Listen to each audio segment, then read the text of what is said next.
Syekh Syah Kuala, ulama dari ujung barat Nusantara. Di tanah Aceh yang diberkahi, tepatnya di kawasan Kuala Aceh tempat bertemunya sungai dan laut, lahirlah seorang anak yang kelak menjadi pelita bagi zamannya. Namanya Tengku Abdurrauf bin Ali Al-Fansuri, namun kelak dunia mengenalnya sebagai Syekh Syah Kuala.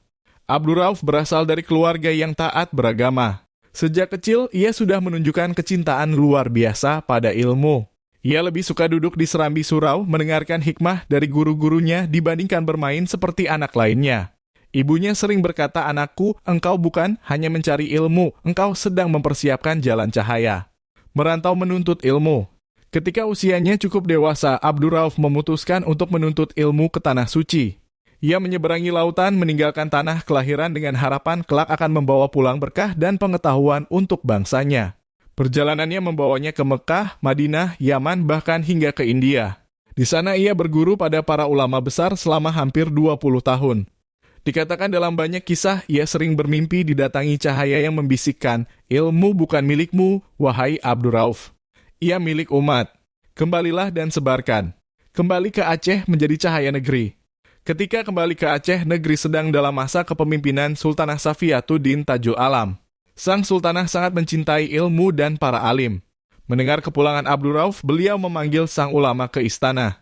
Syekh Syah Kuala diangkat menjadi mufti kerajaan Aceh, Darussalam penasihat hukum Islam tertinggi. Ia memberikan fatwa, mendidik rakyat, dan menulis banyak karya yang menjadi rujukan. Salah satu karyanya yang paling terkenal adalah Mirt al-Tulub, kitab fikih dalam bahasa Melayu yang mudah dipahami dan digunakan sebagai pedoman hidup umat. Ulama rakyat dan raja. Berbeda dari ulama istana pada umumnya, Syekh Syah Kuala tetap dekat dengan rakyat. Ia mengajar di surau, menulis di rumah-rumah sederhana, dan selalu menyapa siapapun yang datang menuntut ilmu. Ia percaya bahwa ilmu harus membumi. "Jangan biarkan ilmu hanya tinggal di Menara Gading," ucapnya suatu hari kepada murid-muridnya. Ia mengajarkan bahwa Islam adalah agama kasih, keadilan, dan keseimbangan. Dalam fikih, ia menekankan keadilan. Dalam tasawuf, ia mengajarkan kedekatan pada Allah tanpa melupakan peran sosial. Akhir hayat dan warisan abadi.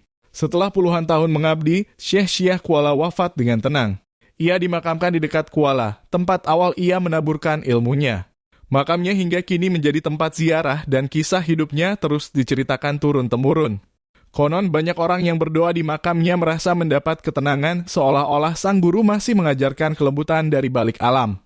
Penutup, cermin untuk generasi. Syekh Syah Kuala adalah simbol kekuatan ilmu, kebijaksanaan, dan keikhlasan. Ia bukan hanya guru bagi murid-muridnya, tapi juga bagi raja dan rakyat. Dari Muara Aceh, ilmunya mengalir ke seluruh Nusantara, membawa pesan, ilmu adalah cahaya, dan orang berilmu adalah lentera bagi zamannya.